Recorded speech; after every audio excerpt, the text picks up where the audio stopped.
اهلا بيكم في مطبخ جيجي ورانيا. النهارده هنعمل وصفه تحفه وطعمها يجنن.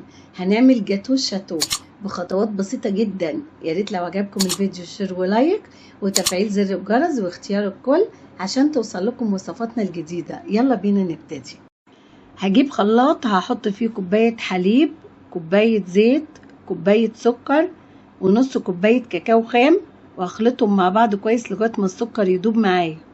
هشيل من الخليط ده كوباية كده على جنب، وبعدين هجيب بيضتين هنزل بيهم على باقي الخليط واخلطهم مع بعض تاني، وهجيب طبق غويط واحط فيه المكونات اللي ضربتها في الخلاط كلها.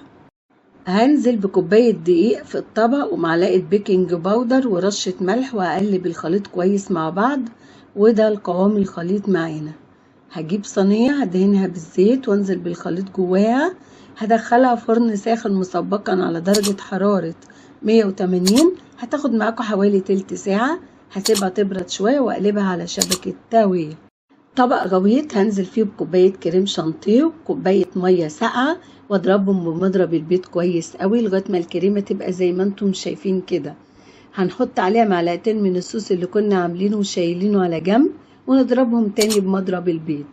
هجيب الكيك بتاعنا وهنزل عليه بالكريم شانتيه الشوكولاتة اللي عملناه، ونسويها ونحطها في التلاجة نص ساعة عشان تمسك نفسها. هجيب طبق هحط فيه باقي كمية الصوص ونخففه ب3 معالق حليب ونشوف قوامه. لو محتاج حليب تاني هنحطه ونقلب.